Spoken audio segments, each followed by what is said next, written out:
All right. Who are you listening to? Clients.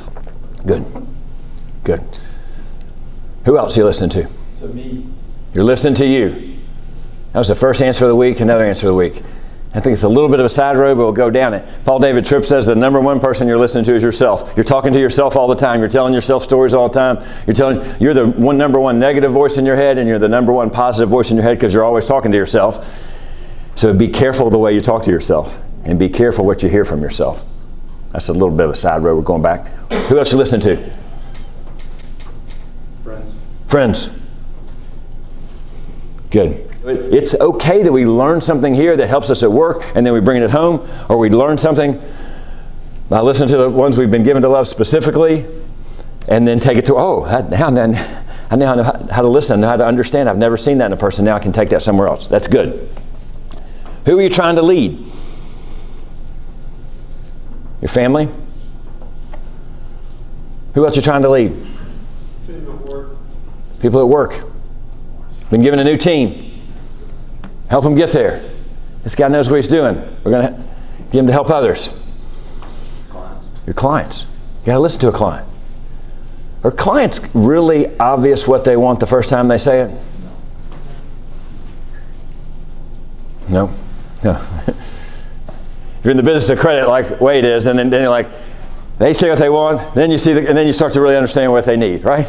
You get a full picture fast. And that's the benefit of most of your businesses. You have to ask them questions that not only get to what they really need, their presenting need, but they're going to share their biggest life problems at the same time because they're all intertwined.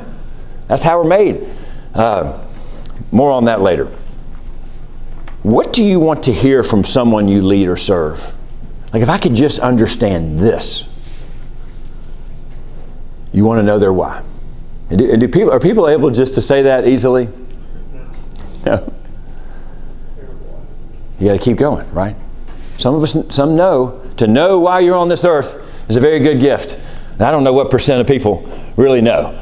But to help them figure that out, you got to keep listening. You got to keep asking questions, don't you?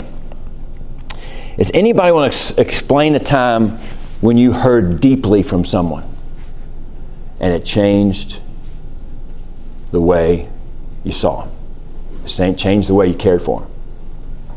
I had no idea, but now I have a totally new perspective. I now know who Hurston is. Had no idea he had those challenges. I spent some personal time with him, had no idea he had those challenges, and now I know how to care for him better. It's but that happens in ministry. It happens at work. Who's been on the road with somebody? Who's had to work late night on a project with somebody? That stuff comes out if we ask those questions. And our job's exactly the same on a young life trip as it is on a road trip with somebody else, on a work trip with somebody else, on a hard project with somebody else, on a deep experience with a client with somebody else. Same thing. Good. Really good. Thank you, Tom. Who do you need to hear better this week? You don't have to give me their name, but give me their relationship with you. Who do you need to hear better this week? This lesson will actually go a lot better. There'll be a lot more interactions if you have somebody in mind who you know you need to hear better. We used to say bring your business. Now bring the person you need to hear, at least in your mind, and hear a few shout-outs of the role in your life. And give at least one word. If you have a personal one, get a work one in mind too, please. Okay? Rate yourself on a scale of 1 to 10 as a listener. So we got to know how to listen. Know how to listen. We're going to learn that. So that's a competence. Then we could argue doing is actively listening. That's what we're going to see with some help from our friends at Harvard. Doing is actively listening, but then actively listening is responding in some way. And then we want to become so competent at it that it's like breathing. Who's thought about breathing this morning? I got to breathe a little differently. I mean, if you're going rushing and you need to slow down, you might, and trying to go to sleep, there's some breathing exercises that help. So sometimes you think about breathing to get even better at it. But mostly we just don't think about it. And unconsciously competent means we're going to be able to hear and understand people as just part of who we are. Understand them deeply, okay? That's the objective for the next 36 minutes. to become a person who hears others deeply by understanding how to listen actively and respond in love. Who hears deeply and understands how to listen actively, responding in love. And you can't love your people at work too much. We've covered this before. I'll push back. You can love inappropriately at work, but you can't love somebody at work too much. You can't love the stranger too much. You have to decide, what we said a couple of weeks ago in the value exchange lesson, is this a person I'm supposed to care for now? And you may need to hear from God, which is what we covered last week on that. But you can't care for somebody too much, okay? So, but I do have to figure out who I'm going to care for today. Okay, so all these things are important. Know this, my beloved brothers, let every person be quick to hear, slow to speak, slow to anger. Okay, what's this say about listening? What do you think it means to be quick to do it? Anybody can answer? Alert. Alert, active. That's the thing that's on my mind. I got to hear this person. That's the thing that's on my mind. Not what I got to get done today, what I got to say, but what do I got to hear from this person? Because it changes. What happened, what they went through last night matters. That's why a good update with a person, quick side road, because we might come back to it, is to ask them how they're doing today before you ask them what they owe you, before you ask them what the interchange is. Because if they're on a cloud X, if they're doing in great shape, well, then they're ready to go. If they went through something really challenging last night, personally, that may change the way we finish this update. We might should do it tomorrow. We might should do it another day. Or I know where you are mentally. I know you can't handle a new thing because of where you are today. And then you had this interchange of what's happened since the last time we met and what can I do to help, and all those things come next. I think you're totally right. We've got to be quick to do it, and we've got to be patient with how it's what they're saying. So I'll be quick not to speak, so that takes patience. So I got to be alert to do it, and then I got to be patient to really hear something good. And somebody pointed out before, look how the pattern goes the opposite. And what happens in the world? What are we seeing? If it goes anger first, can't believe that person's saying that.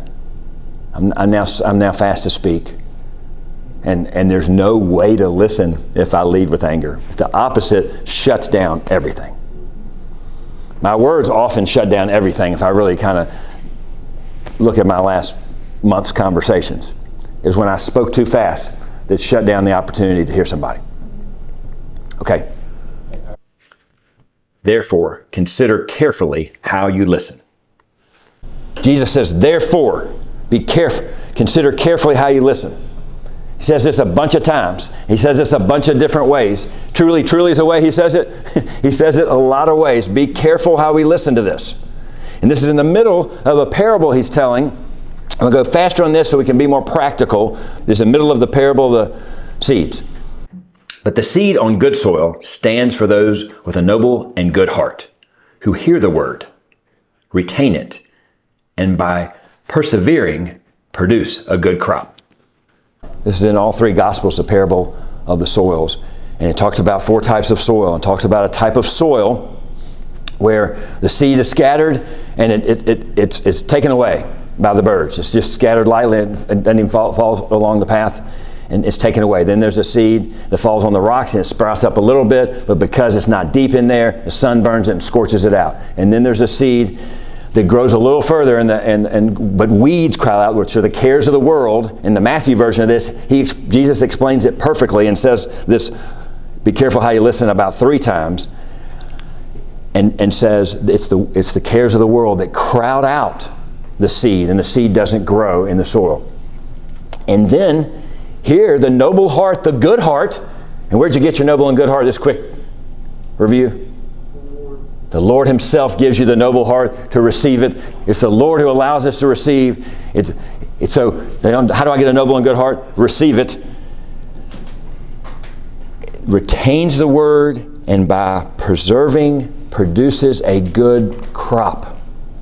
We learned in the John 15 stuff, the Father wants maximum fruit production.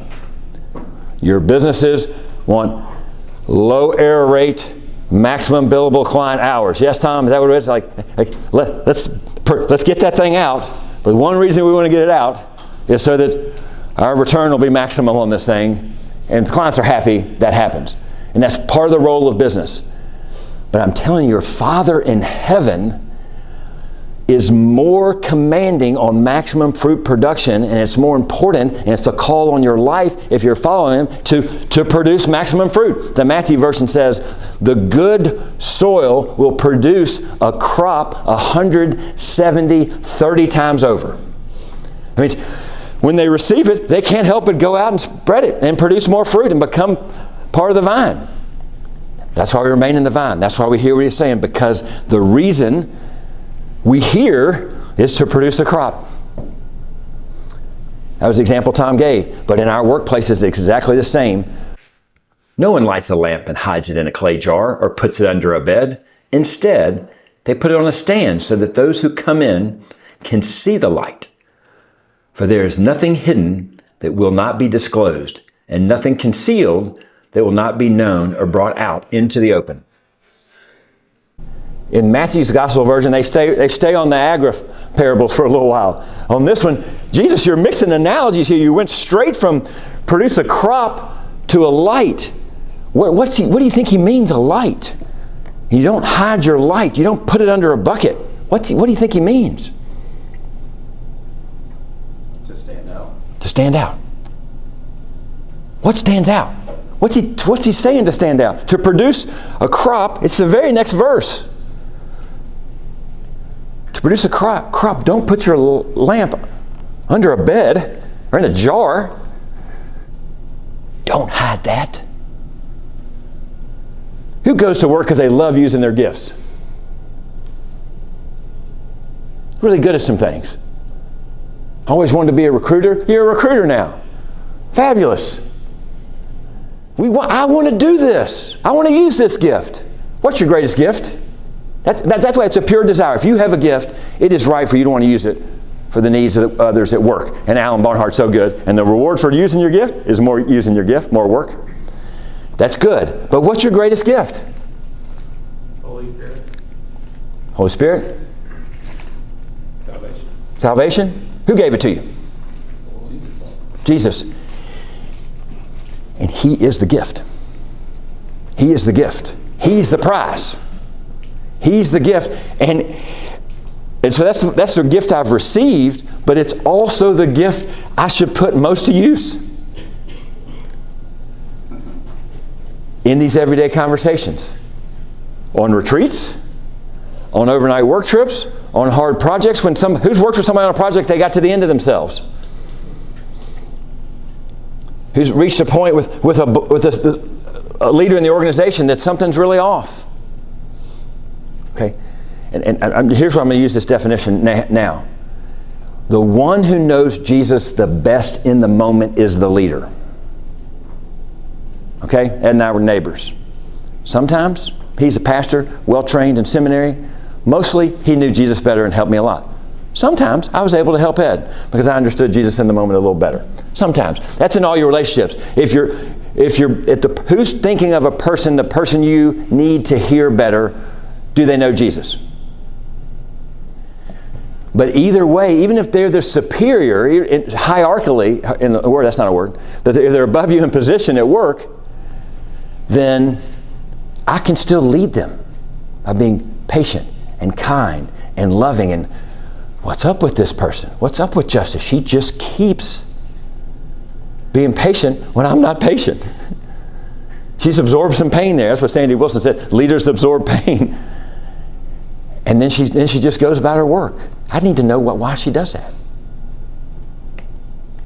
Therefore, consider carefully how you listen. Whoever has will be given more. Whoever does not have, even what they think they have, will be taken away from them. Okay? How does that work in the real world? What's Jesus saying? So, therefore, this is where the verse comes in to listen. Therefore, consider carefully how you listen. He's talking about maximum fruit production. He's talking about making sure your light's out there. Don't hide it. Don't hide your greatest thing while you're out there doing great digital marketing. While you're out there solving the case. Don't hide your thing. You're out there seeing the deepest financial needs. Don't hide your thing. Therefore, consider carefully how you listen. And then what's this practical thing right below it that you see every day? If I go out and play great soccer, Cal, do I get to play more soccer?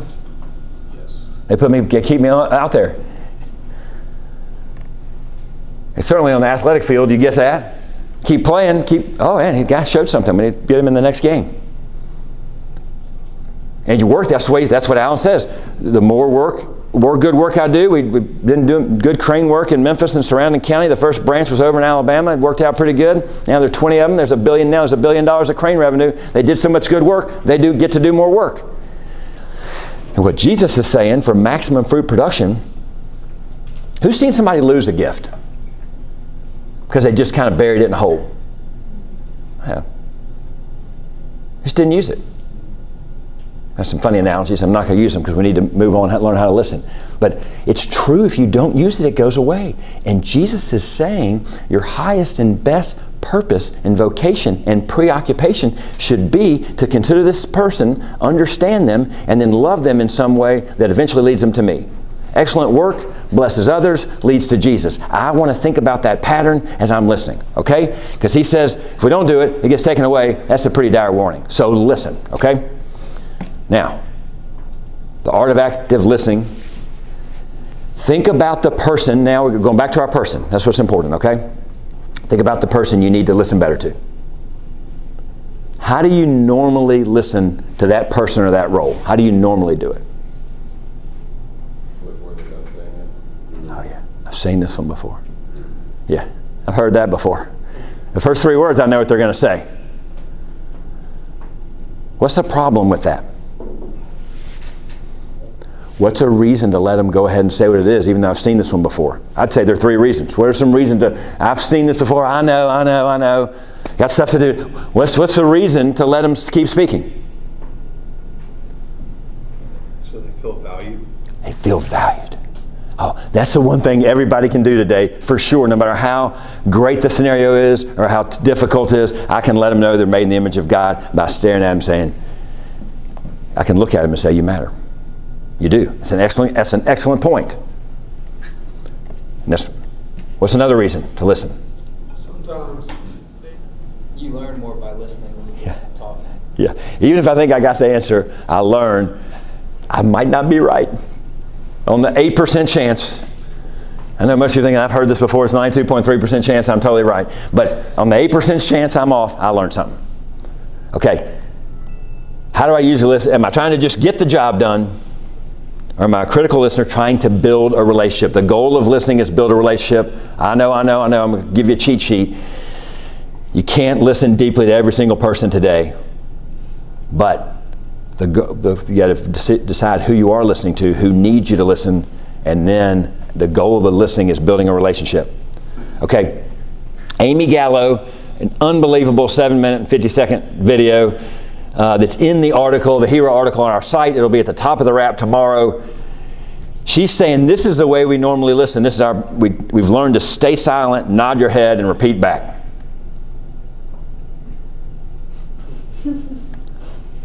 Great point about you might learn something.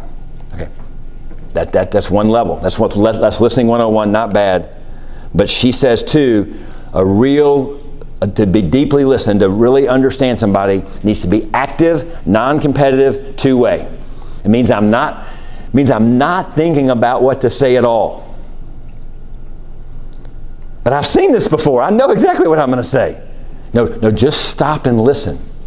I believe this. Ed says every moment's about love. I believe this. When Jesus says you only need to remain silent, and when you get in the situation, don't worry, the Holy Spirit will give you what to say. Those are 2 different passages that mean the same thing in a way.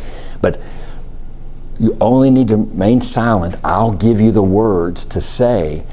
Now, he's talking to people that might get dragged before courts and magistrates and might be put on trial for the gospel. But I'm telling you, your one-on-one conversations are on trial, or the gospel's on trial.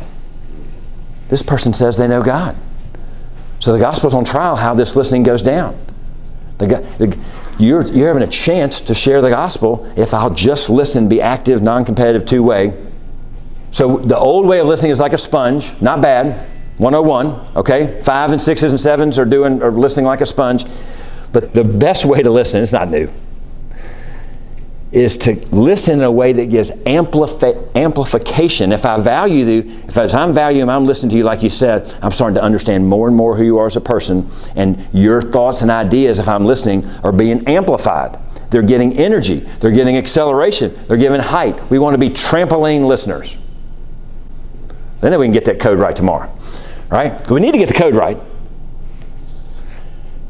But I can listen to this guy, and I might build a relationship at the same time we get that code out there. Ooh, that'd be good. That'd be a win-win. Well, if you're the person you got in your mind, why do you need to listen? So I need to listen because they might feel threatened. I need to listen because they really got something to do, right?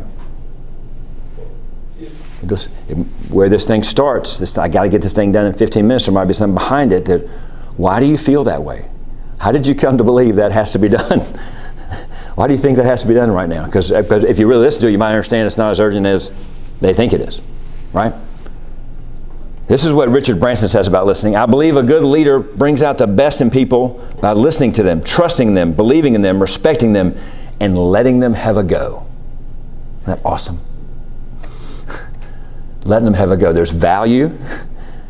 So I'm doing that interchange that you're talking about, and I'm listening to them. Who wants to be trusted at work today? By your clients. If they'll just trust me, I can get them to the right spot. So does everybody you're working with. The client wants to be trusted. The coworker wants to be trusted. And they want a chance to have a go. Whether you're talking about assistants or helpers or coworkers, they want to give it a rip. And they only learn by doing. How'd you learn? You learn by doing really good stuff. Do I understand the value of the moment and the value of the person? Can I adjust my style based on what's most needed to serve the person I'm talking to? Can I reflect on the goals of the needs of the person? Am I talking to them without a biased agenda? There's your will. I know what I got to get done today, but now this person needs me to listen. What are they trying to get done? Can I take my biased agenda off? And again, she covers all this in the video. It's really good. Okay, who is the focus of the attention in the conversation? Kind of obvious. How do we make them the focus? We've said it some ways. That's another way to make them the focus of attention. Body language. Yeah. And first, how do I not make them the focus? What are some ways to not? Y'all have covered that pretty good. Talking. Yeah. Okay. If the focus is the other person and their needs, my personal stories may get in the way. Listen loudly with confirmations and positive, affirming body language.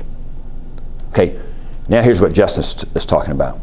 Peter Drucker, the great management consultant, says the most important thing in the communication is hearing what isn't said. What could you hear that isn't said? Fear. I'm not saying I'm scared, but everything I'm talking about says I am. I don't know if I should change jobs or not. Their tone. Their tone. Many times tells you those hints. Yeah, good. You hear it in their tone. Stress. Anxiety. Yeah. And even the thing, stress and anxiety, even the thing they never talk about. Your job as a listener is to help them get there, what you were saying. Instead, you can jump too fast to the ultimate solution. Oh, you just need Jesus. I mean, that would be a problem. Because I don't even know the problem yet. I don't even know what they need. They don't know the presenting need. Jesus was excellent about the presenting need. The person doesn't have dignity. The person can't walk. He's meeting the presenting need and then bringing it on. And not just saying, well, you just don't understand the Bible. Don't do that. What am I missing is a good question. And am I getting in my own way? We're going to finish on time. Am I getting in my own way? How can you get in your own way? We've covered most of that. And then, am I in an information bubble? And the way am I thinking about, am I only listening to one source? So those you serve clients, I only have one source of information. Certainly, you can watch the red and blue TV shows, and then they're in an information bubble for sure. Your social media is definitely an information bubble. It's making you think the whole world is just one way. It's not. It's caving your world in on you. It's not broadening it. But then what do I not know about this position, this thing, this background of this person? And then executives, people don't tell executives what they need to hear. They don't do it. It's one of the key points of good to great is face the brutal facts And people are scared to say it. And if you show, one thing you could do, like you show your kids you need Jesus, and like you show your friends you need Jesus, if you showed the people in your orbit that you know how to face the brutal facts, you can hear that they're bringing something to the party, and that you can face the tough information, or you're open to ideas to address, even as client relationships, you're open to new ways of helping them, it'll change everything. So, shout out 3 things real quick that you want to do differently to list of people today. Release your will, see the kingdom purpose. Keep my mouth shut. Be quiet. Be quiet. Further than you think. Multitask. Don't multitask. Oh, don't. Even in your eyeballs. Okay. Lord, you're so good to us. You hear us. You know us better than we know ourselves. And you say, listen well to what you're saying, which is that every moment is spiritual, every moment's about you, and listen deeply to the presenting needs of the person. Listen to who they are, what they need, what they want, what they might need more than they want. Listen for ways to bring them into the conversation. Listen for ways. Help us to listen to who they are deeply. Help us to listen to how to give them dignity. Help us to listen to how to make them part of the team. And more than anything, help us to see what you see in them, Jesus. In your name, amen.